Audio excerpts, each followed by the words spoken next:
విదేశాల్లో ఉద్యోగం అంటే మనకున్నటువంటి మోజుని భారీగా వాడుకుంటున్నారు. విదేశీ ఉద్యోగాలు, విదేశీ చదువులంటే మనకు మోజు.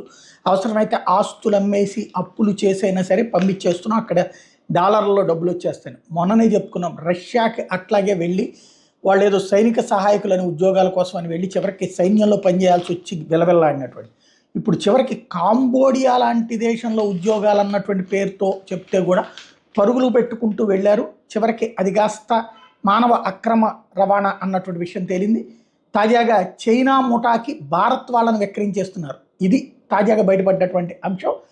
ఉద్యోగాల పేరుతో విదేశాలకు జరుగుతున్న మానవ అక్రమ రవాణా వ్యవహారాన్ని విశాఖ సైబర్ క్రైమ్ పోలీసులు ఛేదించారు. విదేశాల్లో డేటా ఎంట్రీ ఆపరేటర్ ఉద్యోగాలు ఆచూపి నిరుద్యోగుల్ని చైనా గ్యాంగ్ అమ్మేస్తున్న 3 ఏజెంట్లను శనివారం అరెస్ట్ చేశారు. దీని మీద విశాఖ పోలీస్ కమిషనర్ డాక్టర్ ఏ రవిశంకర్ మీడియాతో మాట్లాడారు. అక్కడ పనిచేసే చైనా ముఠా చెర నుంచి తప్పించుకున్న నగరానికి చెందినటువంటి Botsa Shankar cyber help line